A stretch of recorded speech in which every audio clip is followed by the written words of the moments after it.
গত বছর আসলাম, এটা সম্পূর্ণ ঢালু একটা জায়গা ছিল। এটা গোপালপুর বাজারের ভিতর দিয়ে যাইতে হয় নুরুন্দি বাজার। এবার এসে দেখি যে এখানে ড্রেজার দিয়ে, ওই যে বড় একটা ড্রেজার দেখতেছেন, ড্রেজার দিয়ে অলরেডি সম্পূর্ণ জায়গা বালু দিয়ে ভরাট করা হয়েছে। আসলে এখানে কেউ বলতেছে যে পার্ক দিবে, আবার কেউ বলতেছে যে এখানে গরুর বাজার দিবে। যাই হোক, যেটাই দেখ, আসলে উন্নত সব জায়গায় প্রয়োজন আছে। লোকে আবার এটাও বলতেছে আওয়ামী লীগ ক্ষমতা চলে গেছে, আওয়ামী লীগ থাকা অবস্থায় এগুলো করতে পারে নাই, এখন অন্য সাইডের দলের লোকগুলো এই কাজগুলো করতেছে। যাই হোক, একজন যাবে একজন আসবে, এটাই সিস্টেম। তারপরেও প্রকৃতিটা ভাল লাগলো। এখানে পানি যখন আসতো, ভরপুর পানি, এখানে সম্পূর্ণই এই যা দেখতেছেন এখানে সম্পূর্ণই পানি টইটুম্বুর থাকতো।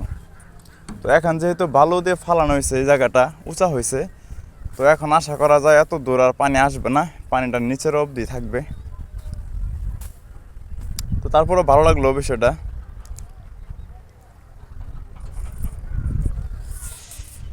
ঠিক আছে, থাকেন, পরে আবার দেখা হবে।